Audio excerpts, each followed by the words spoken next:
Welcome everyone. As we get ready to enter 2026, today's session is all about help you to focus on four key steps to really help you win your market next year.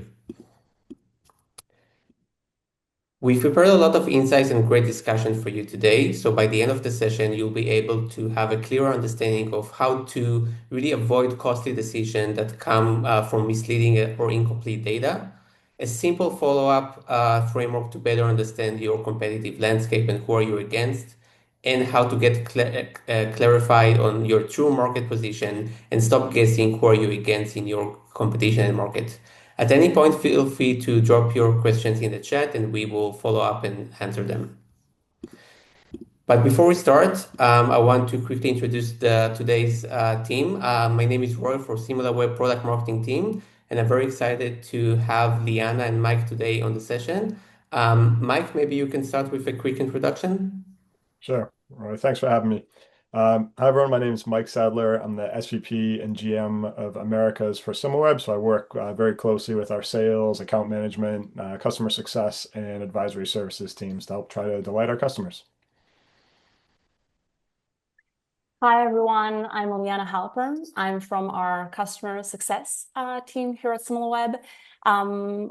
I work hand in hand with our customers, with our existing customers, to first of all get to know them in detail and really understand what they're about and what they aim to achieve, and then implement the dedicated data into their daily workflows and really do that process with them hand in hand. Really nice to meet you all, and thank you for joining. Thank you, Anna, and thank you, Mike. So, Mike, before we look ahead of 2026, obviously, 2025 was quite a disruptive year, to say the least. It would be great to hear from you. What do you think are the key takeaways and key insights that today's audience can learn from? Yeah, absolutely. Thanks, Roy. So one of the things that I'm very fortunate to get to do in my role is speak to a lot of the customers and see what challenges they're running into and how they're addressing those. And one of the really common themes over the last, say, 6 to 12 months has just been around the pace of change and how much that's accelerated. Everybody seems a little bit uncomfortable and uncertain with AI, but it's hard to sort of put your finger on what's really changed and how much that acceleration has accelerated. So I actually took some data from the head of our Similarweb advisory services team, Ben Parks, to try to demonstrate this a little bit better. There was some interesting data. It looked at Amazon and its fight against Walmart, and it took them about 17 years from their founding to reach 10% of Walmart's revenue. You can see a pretty strong acceleration following that, right? In the following 12 years, they've come much closer to sort of matching Walmart's revenue. But it was that initial digital transformation or move to e-commerce was about 17 years to get to 10%. When you contrast that with ChatGPT versus Google, obviously a different market, but in terms of understanding how quickly they achieved 10% of Google's traffic, it was about 6 months, right? So 6 months versus 17 years.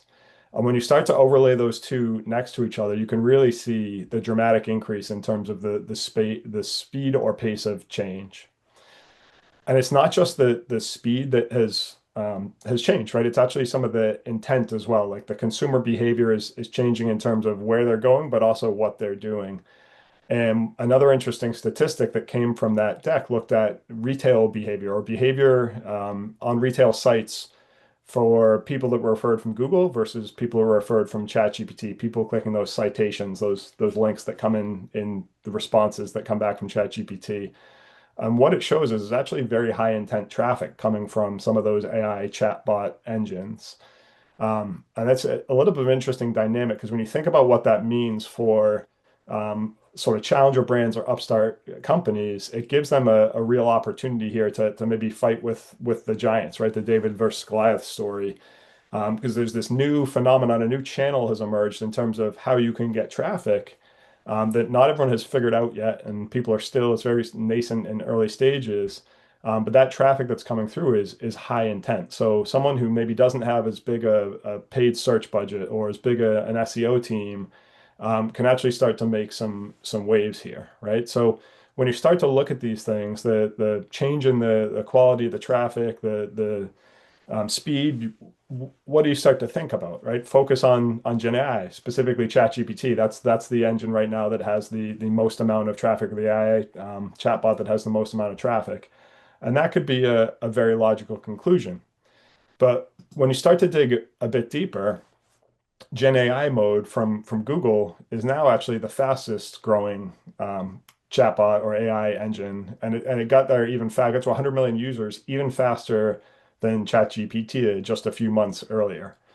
So now you start to scratch your head a little bit. Okay, well maybe it's not just focusing on ChatGPT, it's focus on ChatGPT and AI mode if that's the next growing engine, right? Um, but hold your horses, because one of the things we didn't look at here, and this is actually always really interesting for me to look at, and I think surprises a lot of customers because when there's so much focus on ChatGPT and Gemini and all the bots that are coming out there, people I think sometimes don't take a look necessarily at what percentage of the traffic that they're seeing actually comes directly from that. And when you start to look at, I pulled a couple different examples here, top retailers, you can see their Gen AI traffic is sub 1%, right? In terms of their total amount of traffic that's coming directly referred from Gen AI chatbots. If you look at travel sites, similar phenomenon, right? Still less than 1% and substantially less than 1% versus the other traffic. And even more informational sites, which we know some of the Gen AI engines really love to source, like a Reddit or a Wikipedia, even there, their traffic is still a relatively smaller, paltry amount. So we have so much focus. Just about everyone I talk to from a customer perspective is focused on Gen AI and brand visibility within the engines. And you start to think about, okay, are we maybe over rotating, right? Are we putting too much effort and emphasis there? Maybe it's not as important as I think, but you've probably figured out by now in terms of the style of presentation here, there's still another catch, right? And this was maybe the most interesting piece of all of this, which was a study that was done by our data labs team that looked at what happens after people enter a prompt in ChatGPT, right? What is their behavior? Not directly following, but in sort of the following, I think it was hour or maybe 3 hours after that action took place. And specifically in the study, they looked at conversations had with ChatGPT that were focused on electronics purchases. So something like, where's the best place to buy an iPhone, right? That might have been the question that it was prompted. And then we looked at what the consumer did in the time period immediately following that. And what we saw is that for every click that went on those citations, let's say that there was a retailer that was listed in that ChatGPT response, for every one click that went directly from ChatGPT to the retail site, there was 5 times as much traffic that ended up on the retailer site through some other mechanism. Either they left ChatGPT and went directly to the site and looked at that product they were just querying, or maybe they went to Google in between, right? So actually, that referral traffic, which people are trying to measure related to those AI chatbots, is actually a misrepresentation of the impact of those chatbots in general. And that's really difficult to measure with any of the typical first-party tools like a Google Analytics or an Adobe, because you're going to have that interstitial step that either makes this look like Google referred traffic or direct referred traffic. So while Google and other sources and direct traffic are still a much bigger source than traffic referred directly from the chat AI bots, it's actually quite a lot bigger than represented in most of the first party analytics that people are looking at today. So what does all this mean, right? And I think when I look at it, there's so much noise, so much hoopla around this, and for good reason, right? It is a fast-growing technology. It's a new channel, and people should absolutely be focusing on AI and brand visibility and how do they show up in those engines because people will continue to go there, and that is likely to increase. But the real constant here is remains the same, right? You can't manage or improve what you can't measure, or at least you can't do it efficiently, right? You can certainly guess, and maybe you get lucky. But given where a lot of teams are in terms of budget constraints and controls and resource controls, everyone's being asked to use AI to save more money and save operational costs. Guessing is not a great strategy here, right? So one of the things that I talk to all of our customers about when they start to look at this and they're coming in with these questions on what do we do and how do we optimize for the chatbots, right? The question goes back to them in terms of how do you stack up today, right? Or how do you know that's where you have the opportunity? And how are you benchmarking that? Because it's really important to understand, right? It's great. If your chatbot traffic, your traffic from ChatGPT went up by 20% last month, that may seem great on the surface.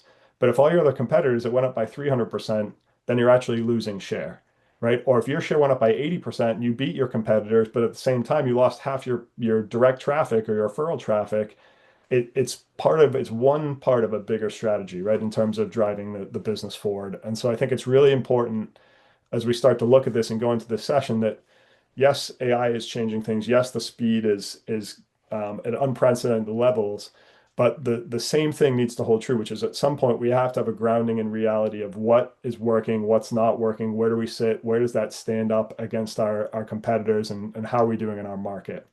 And so, Roy, I think I'll transition this back over to you, but that's I guess the word of wisdom from me today is, hey, make sure that as much emphasis and focus that people are putting on Gen AI and it's warranted, don't forget about everything else when you look at this, because you can sort of win the battle and lose the war here if we're not careful.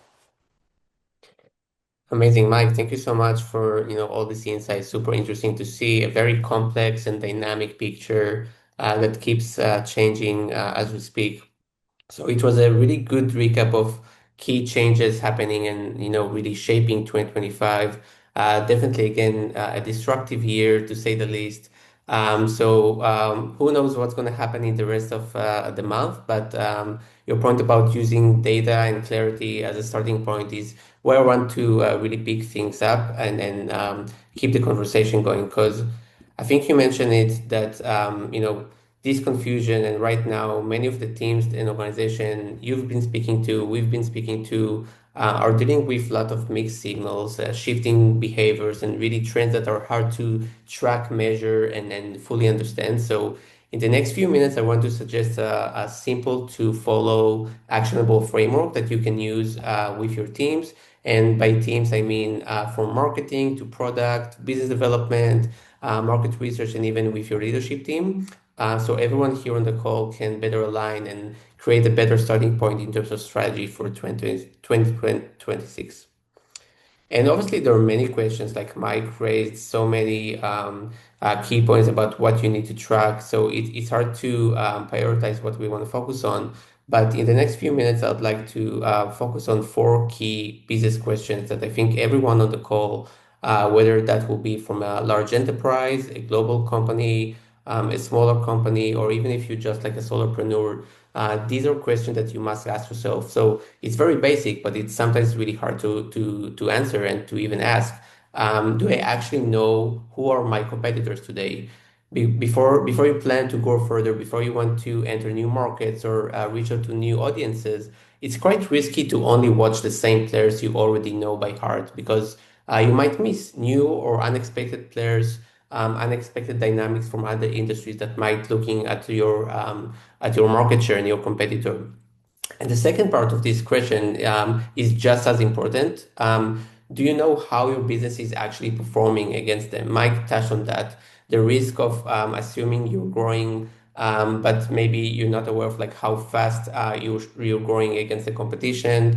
We saw many examples like that for you can grow by 10%, but your competitor might grow faster, as Mike was mentioning, or the opposite. In the pandemic, for example, we saw plenty of industries that are losing market share by day, but if your decrease is less significant than your competitors, so in a way, you're actually gaining market share.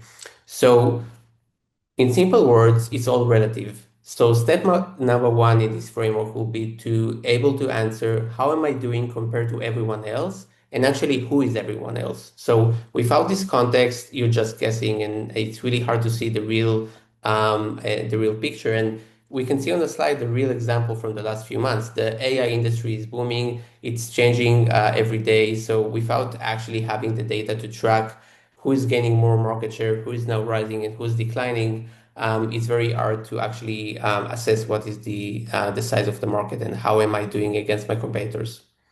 So step number one in this framework will be to really map your market. So after you discover your real competitors, you need to know how big they are, what are the market shifts, what are the trends that you can see in the market. Then you need to benchmark yourself against those competitors that you identify because you need to see who is growing faster, who is declining, who's falling behind, etc., etc. And because the landscape keeps changing so fast, as we mentioned, this isn't just a one task, one and done exercise that you can just forget about it in the next quarter. You need to always track and stay ahead as new players emerge, sometimes from a very surprising angles. So that's why you need two things. Again, the ability to spot rising competitors, and second, to get a very granular view of your market and competition.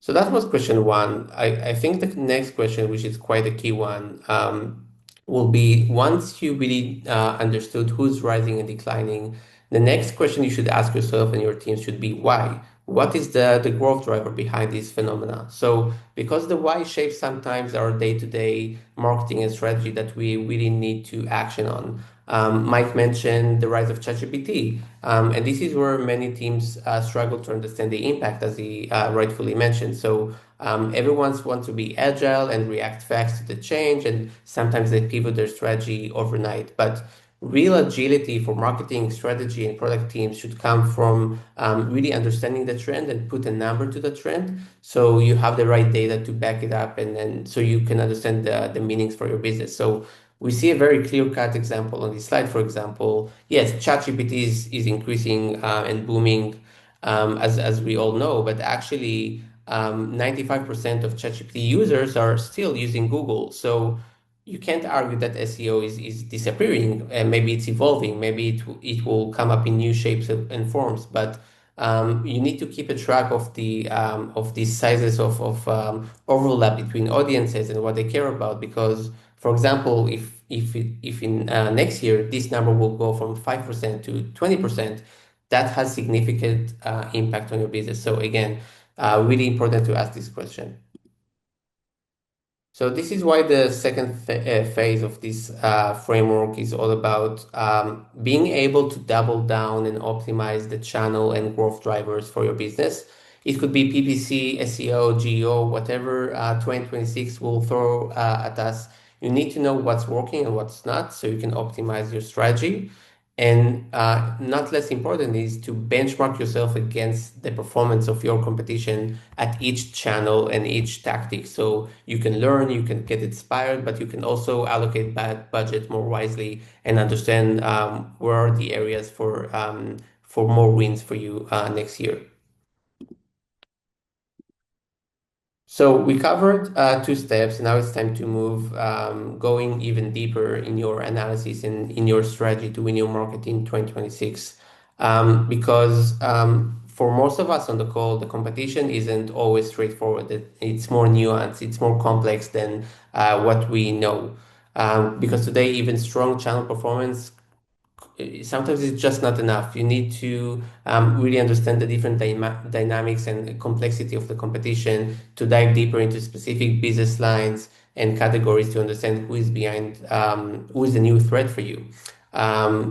So just like you know day by day how your competition actually behave and looks like, this is how your data should perform and give you insights on a more granular level.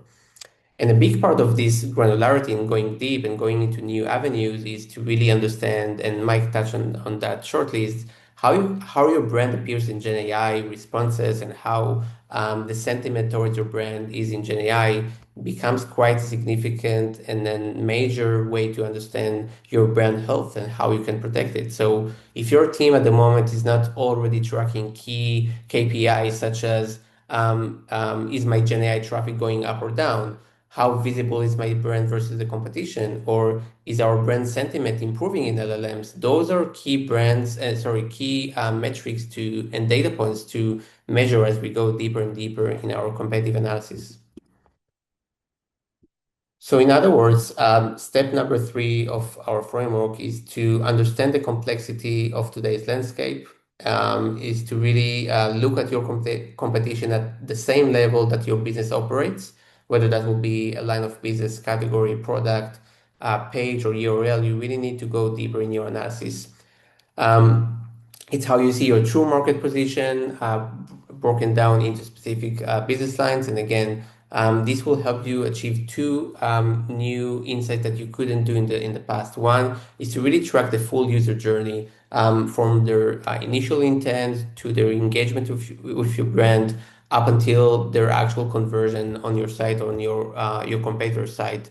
And the second thing that we mentioned is how AI is shaping the demand and the sentiment of your brand. It's really key that you can keep track of those KPIs. And that brings us to the final step in this framework, which the truth is that sometimes this is the most frustrating or more difficult and challenging step is to really scale with data. I think we all on the call can agree. And then again, it doesn't matter from the size of the organization that you're coming from. You can get great insights, great data, but you can also be drowning in insights and spreadsheets all over. Different teams will use different resources and sources of information, and sharing those insights in an easy to track, easy to understand way is just a big challenge for today's organization. And when we talk about understanding your market share and your competitive landscape, it's great. It creates a big challenge to actually create a reliable source to reflect those insights across the team. So even if you have the insights, it's really hard to scale with them and making sure that your colleagues from marketing or the strategy team will have access to the same information and understanding of the market that you have. Because having the right data is crucial, but making sure that everyone has access is really the gold standard of making sure that you can help your organization scale and grow further next year. So again, on a more practical level, it's really important that you would prioritize in 2026 um, data that you can easily share, data that you can easily access, data that you can present to your C-level in a easy to digest way that you can track week over week, and most importantly, that everyone can rely and align on the same numbers and not to find yourself working in silos, and that every team see the competition and the market in different ways. And again, we know this is a very common pain across so many industries. So it's really important for us that this will be a key priority for you next year, because when everyone is working with the same data, with the same source of information and tracking the same KPIs, this is where alignment is born. So just to quickly recap the first step that we touched on, and before we move to actually see how all these insights and framework looks like in practice with Similarweb. So again, step one is all about moving from guessing to measuring your market position, so you can use reliable data to turn confusion into an actual understanding of how you're doing relatively to your competitors and understanding who are they. Then you need to move from constant pivots to finding sustainable, real growth for your business. Find opportunities by benchmarking your performance across every channel. So again, you understand where your competition is outperforming you by channel. Third, we talked about moving from acting blind to actually being able to protect your brand everywhere, in every channel, in every level of competition. Make sure you're helping every line of business and category to grow, and really empower your colleagues with the right insights to do so. And of course, go deeper and making sure that your brand appears in the right way in GenAI. And the final step, again, move from data uncertainty to simple, scalable access to data. Help your team access data the way they want to, the way that it's convenient and easy for them, so they can all rely on the source of information that you provide them. So we talked a lot about what happened in 2025. Some of the key questions you should ask yourself before entering 2026. Liana, now we would love to see how Similarweb can actually help us to do that. Perfect. Thank you so much, Roy. Thank you, Mike. Let me go ahead and share my screen. Perfect. So now we're going to see some concrete examples of how to actually implement Roy's framework into action into your day-to-day. But before that, I want to start with something very important, a question that I get a lot, if not every day. Before we go into what we actually do and hopefully how we can help you, let's talk a little bit about how we do it. So our data methodology.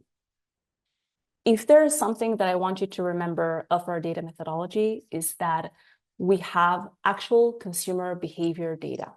This is really important because it allows us to have accurate data, fresh and granular data to help you in your day-to-day. And how we get that is primarily through our contributor network, which is a collection of consumer products that are used by online users like you and me, such as browser extensions, website plugins, app extensions. All of those products are used on a day-to-day level, and they allow us to understand how users actually behave online, always on an aggregated, always an anonymous level. So we identify the action, but not the person behind it. And another really important pillar in our methodology is all of the millions of connections of first-party data from our customers that we obviously never use as is, but that we use as an important step in our methodology to calibrate all of the signals that we were able to track from the contributor network. So that allows us, with all of the advanced models, it allows us to have accurate estimations of how the market, how the various players within the market, and across all of the digital KPIs, how each of them perform.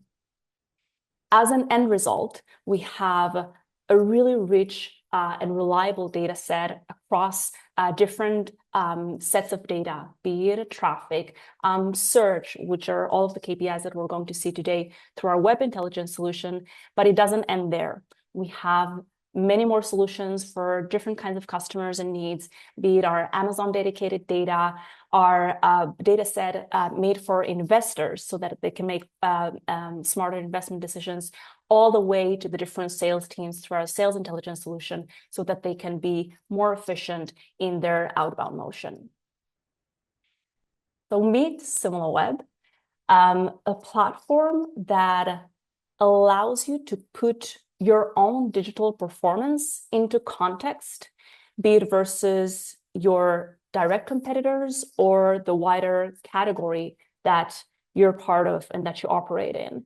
And in my discussions with my customers, I understand that on your day-to-day, you're tackling many different challenges, and kind of echoing what Rui said, from trying to make sense of your competitive landscape to your actual performance to understanding how you should approach this new era of search in GenAI, right?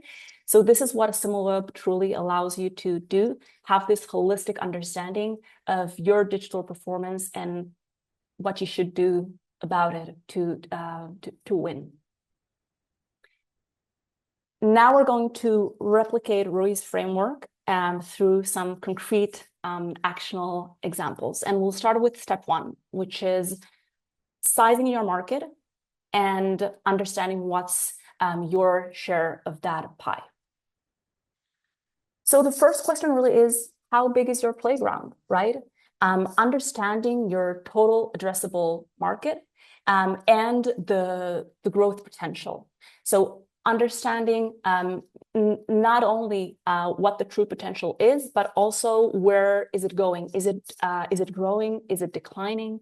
And for today, when I was preparing the insights, I asked for Similarweb's help. I basically went into the UK. I looked at all the industries that we've categorized, looking at the last month with a nice year-over-year analysis.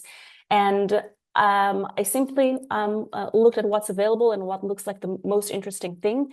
And this is obviously a framework that you can replicate for your own industry, whatever that is.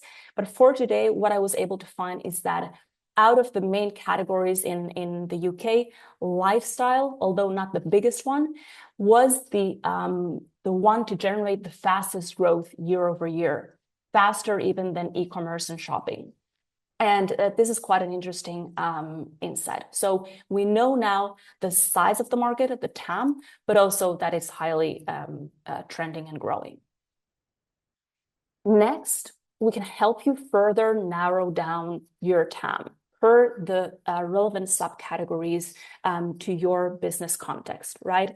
So within the lifestyle category in the UK, we can see here many things. One of the most important insights to me is that the fashion and apparel industry is the biggest, although it showed the smallest growth. So there's a lot of growth across the board, but actually the biggest one grew the least, whereas we can see other subcategories such as weddings that, although much smaller in size, are trending very, very nicely. And again, this example is for the lifestyle category in the UK, but you can replicate this for your own industry. If you're in the finance industry, for example, you can look at how the banking subcategory or the insurance subcategories are performing one versus the other, because most likely you're present on both of those, and that allows you to have more context into your actual business performance.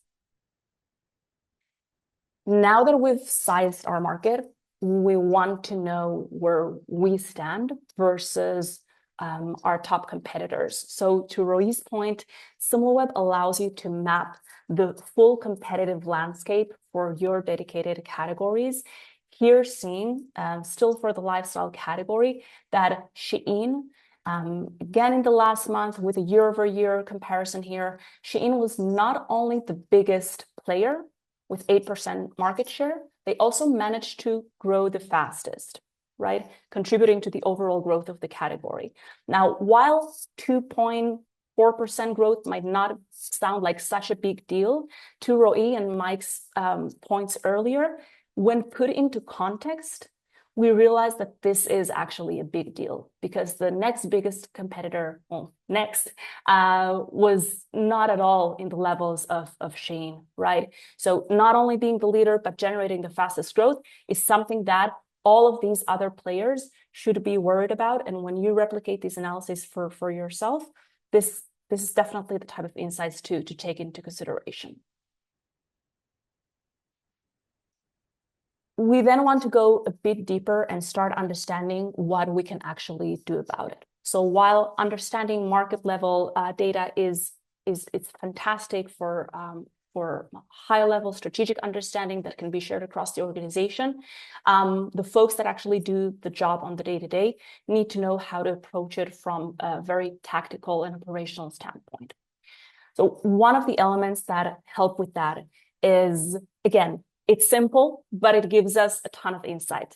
Understanding what are the channels that really move the needle for your competitors so that you can be wiser about your own strategy.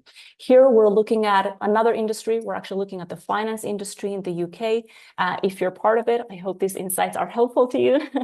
But what we can see here, again, for the last month with that year-over-year lens, is that across all the channels that we're tracking, all of these top online banks in the UK have experienced a decrease in traffic, right? So if you're any one of them, you might feel comforted by the fact that you're not the only one that has lost traffic.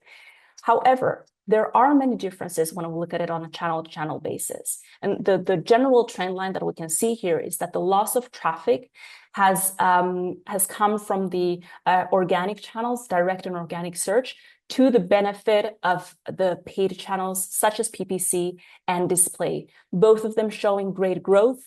A really interesting point here to mention, paid search, a channel that has generated growth for some, decline of traffic to others. And Similarweb allows you to be much more precise about this and understand what are the specific tactics within paid search or display. We're going to see both examples that actually have made a difference for these competitors. And if we start with search, I was an SEO manager before Similarweb, so if I get very enthusiastic about this topic, it's because I still live and breathe all things search. What Similarweb allows you to do at a first glance is understand where you stand in terms of click share for the most important keywords that are related to your business, right? So here again, for these online banks, we can see many different products, credit cards, online banking, best rates. And Similarweb allows you to see how these keywords are performing, to which extent they're generating traffic to your competitors. Is SEO or PPC leveraged on a keyword-to-keyword basis? And of course, where you stand in terms of that clicks competition. Not only that, we're trying to make the work as easy as possible for you. Here I've utilized a fantastic keyword tool, keyword clusters, that basically takes all of the keywords of the website, right, and puts them into these clusters. So it's easy for you to pinpoint where the growth or decline is coming from. So, taking the PPC example and reminding ourselves of that, we're now looking at one of the sites that grew the most in PPC, looking at their paid traffic per cluster and seeing that the mortgage calculators was one of the top keyword clusters for them. They leverage over 100 keywords. So if now I'm their competitor, I want to see all of these over 100 keywords and see if there's anything in it for me to apply to my search strategy. It doesn't end there. We saw that display traffic was also on the rise, and we give you really granular data today to tackle also that paid channel. So in terms of display advertising today, you're able to see, I've used here the last 28 days.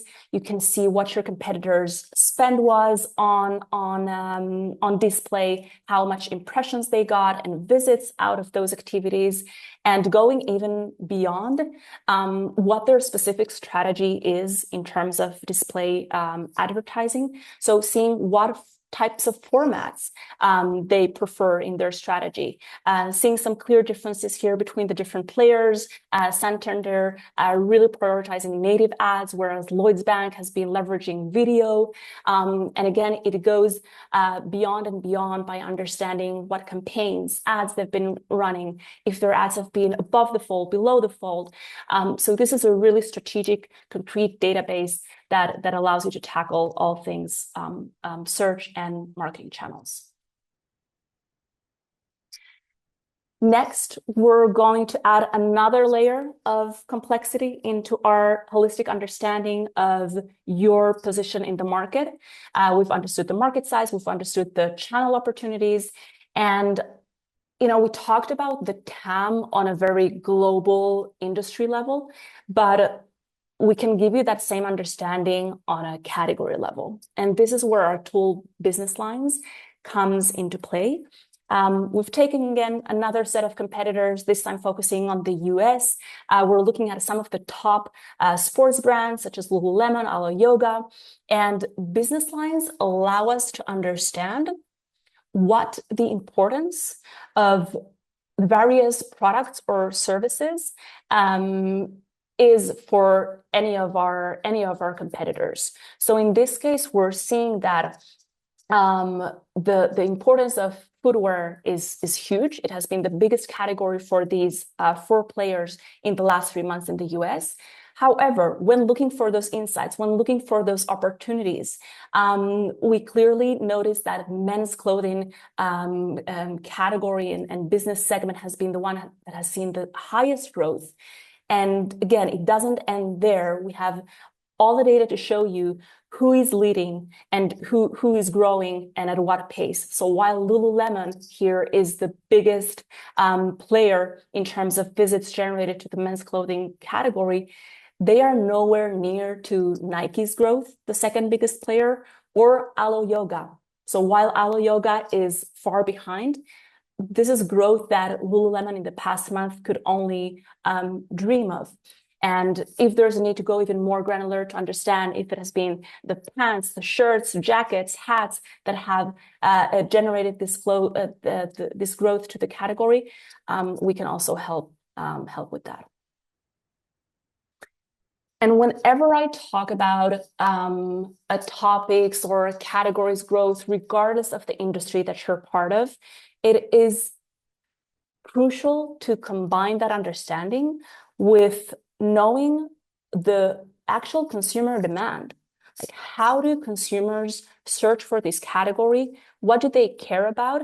And what are they interested in finding per category or topic? Again, you could be a publisher website and use this data to understand what are the topics that you need to prioritize in your website content. It doesn't need to be just e-com.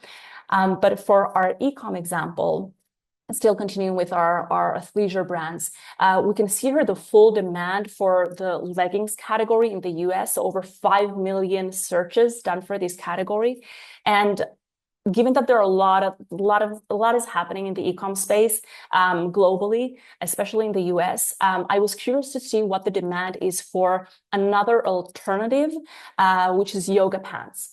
So creating these universes of the related keywords per category, I was able to see that leggings has a much bigger demand. Like, consumers look for that primarily. However, it has been declining consistently and really strongly year over year. Some of it to the benefit of yoga pants. So although a smaller category, we can see how it's rising and becoming more and more prominent. And not only that, we're trying to really pinpoint the specific keywords that you can leverage in your either content strategy or the way that you even organize your website content, right? What you prioritize and what not based on actual consumer demand. So here our agent has done some homework, has looked at specifically the November spike last year for the leggings category, seeing that a lot of brands were trending, but not only that, a lot of specific types of leggings were really at the top of mind for a lot of US consumers, starting with the fleece-lined leggings that were searched for even more than Lululemon leggings. Like, who would have thought? But that's what the real demand shows. An important topic to my heart, GenAI. As someone who did SEO in my past life, I know how dear this topic is to all of you, not just for SEOs here today. We got you covered.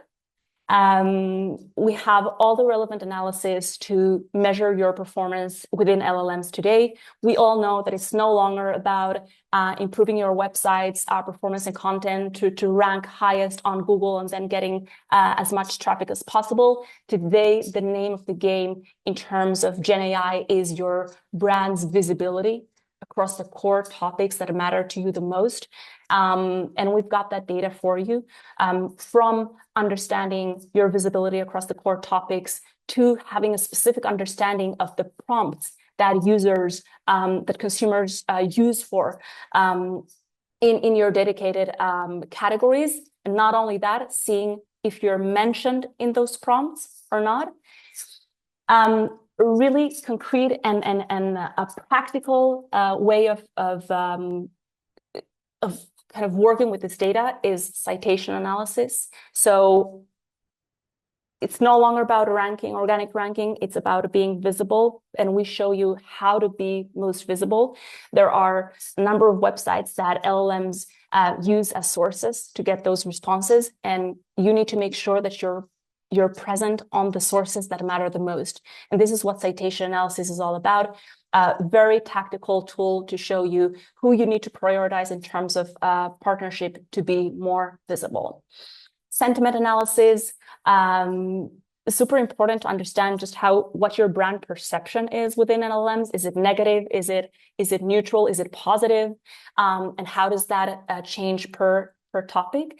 And last, but definitely not least, having a full picture of how this entire universe, to Mike's point, how important is the traffic generated from chatbots to you and your competitors? Are you missing out on some opportunities? Are you leveraging some chatbots less than your competitors? What do you need to be aware of in this space?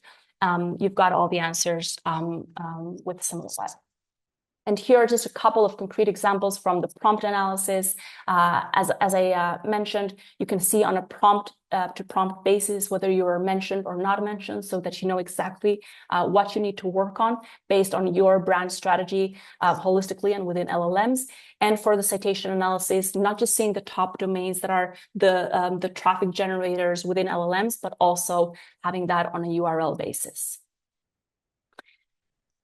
Last but not least, we're leveraging AI as much as we can if it's through the AI agent that we just saw, but that's really the tip of the iceberg. We're trying to make it as easy as possible to consume our data in a way that is the most efficient, the easiest for you. One of those examples is our AI Studio. So you can consider it as Similarweb's AI agent that is here to do the work for you. All you need to do is chat with it, put some nice prompts to understand your competitive behavior and performance, and it will give you all of those responses using Similarweb's data, built on Similarweb's use cases, giving you all the dashboards and reports that you need to then further work with them. Another great evolution and another option is to simply connect Similarweb's data to your own workflows with MCP. So here I've created an example dashboard, an interactive dashboard using our Claude connection with MCP. It's very customizable. You can do whatever your heart desires, and on top of that, blend in your own data to make it super relevant and actionable for your business environment. We saw already one of our agents, the trend analyzer, but it definitely doesn't end there. We're also accompanied by our AI strategy agent that we unfortunately didn't get to see today, but that's up to you to go into the platform and explore it fully. So the AI SEO strategy is here to show you where your weaknesses and strengths are in terms of content strategy. It's an amazing tool that gives you a full-blown report of what you need to do to improve your performance. If you're a sales manager, anyone who's doing outbounding, you would very much appreciate our AI sales meeting prep agents. We have 3 of them, and we've got great feedback from our teams saying how much more efficient they are in their outbounding motion. So with that being said, I'll hand it over to Roy for some nice recap. Thank you, Liana. And I know you wanted to share some insights from the AI SEO agent, but that's exactly the point. We cover both a lot, but also it was just a sample of some of the insights that are available in Similarweb. So thank you so much for walking us through and telling us all about the key insights and how you can turn the framework into an action plan for 2026. So we are getting close to the end of the call today, and I just want to quickly recap some of the insights and key takeaways that we covered. Mike walked us through some of the risk of not really embedding trusted data in your key decisions and processes within different teams, from knowing who you're against and how you actually perform against them, to being able to optimize channels and being able to invest more wisely next year. And of course, with the wrong data, you won't be able to spot big consumer trends, as Liana mentioned, and not being able to focus on the right area of the market that is a threat to your business. Then we covered a short but rich framework to help you really prioritize in 4 stages, in 4 steps, what you need to prioritize in your competitive analysis next year. So again, starting by stop guessing and start measuring the actual performance you have against your competitors and new competitors, known competitors, everyone that can take some of your market share. And then, as Liana mentioned, we need to move to the practicality, to the day-to-day tasks that we all have in marketing, in SEO, etc. So from a very confused silo strategy, we need to be able, especially with new channels and new disruptive threats that Mike discovered at the beginning of the call, we need to make sure that we find a sustainable way to grow our business. And as the competition, again, is more complex, more nuanced, we need to move from acting blind to have an action plan on a category level, business level, and each level that you find new threats arising, and of course, in Gen AI. And finally, we talked about some of the exciting ways Similarweb helps you to scale with data, whether that will be automating your workflows with AI agents or connecting your Similarweb data to MCP so everyone can easily generate these insights in a more meaningful way. There are more and more ways and more bespoke, tailored reporting that you can achieve with Similarweb. And as Liana mentioned, this is just a quick way to understand some of our capabilities from GenAI to MCP. But of course, there's much more that we would love to tell you, and we would love for you to reach out to us so we can have more conversation and understand your specific needs. Because the reality is that we cover today mainly one of our solutions or just one angle where we help customers to grow their business. If your organization is actually more interested in app intelligence inside or working mainly in the marketplace arena, there are more and more ways that we didn't touch on today and we will have to touch on in the next session. But we really encourage you to reach out to us and find out more about basically how to understand your position against the competition in so many different avenues. And the list of people that were interested in today's conversation was quite a diverse group of industries, locations, roles, which is not a surprise to Liana, Mike, and myself. We know we have customers, as you can see, from global enterprise to smaller organizations, from CPG retail to financial services, et cetera, et cetera. No matter what is your business objective or industry or location, Similarweb has the experts and advisors to help you find the right solutions and insights. So again, we really encourage you to reach out to us. And you can do it right now by scanning the QR code, or again, read more about our different solutions and suites to see what fits your business the best.